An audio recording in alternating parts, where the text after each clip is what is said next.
Getting a taxi will soon be easier.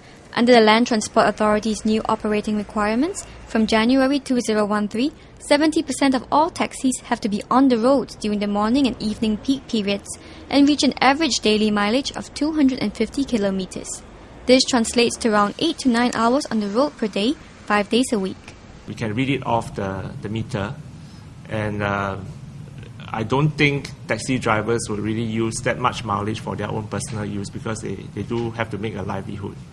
So we thought mileage, by and large, should be good enough as an indicator of the taxi being on the road and plying.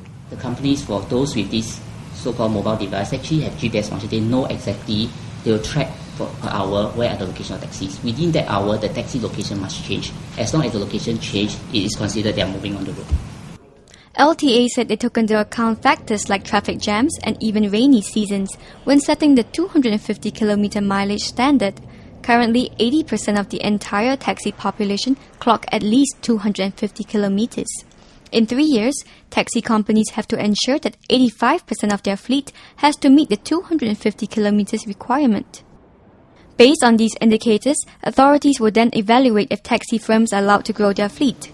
To make it easier for taxi drivers to pick up and drop off passengers, the Central Business District taxi stand rules have been eased to allow cabs to stop along all roads at all times, except during bus lane operating hours and along certain roads, such as Finlayson Green, High Street, Orchard Link, and Esplanade Drive.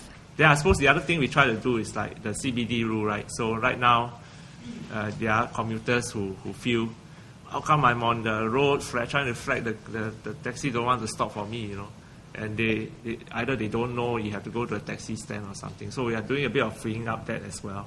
When asked if having more solo taxi drivers and less relief drivers are causing a shortage on the roads, Mr. Chu explained that having 1 or 2 shift drivers is a decision made by taxi companies, and under LTA's new ruling, having a relief driver is not necessary. There are some very hardworking single shift driver, and they can cover 250 kilometers every day. So like what my colleague Anthony is saying, if you drive, say, about 8 hour plus every day, and you drive, say, 5 days a week, you can easily meet the first year target already. So, and there are drivers, very hardworking drivers out there that already do that. So we didn't quite go down this insisting on 2 shifts and so on.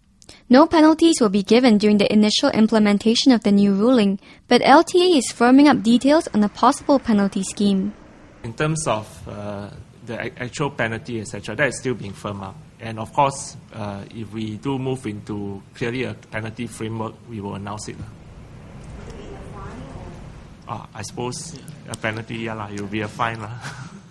Other incentives for taxi drivers include an online portal set up by LTA to facilitate matching of high-risk and relief drivers, and also a 50% discount on active drivers' taxi drivers' vocational license fee.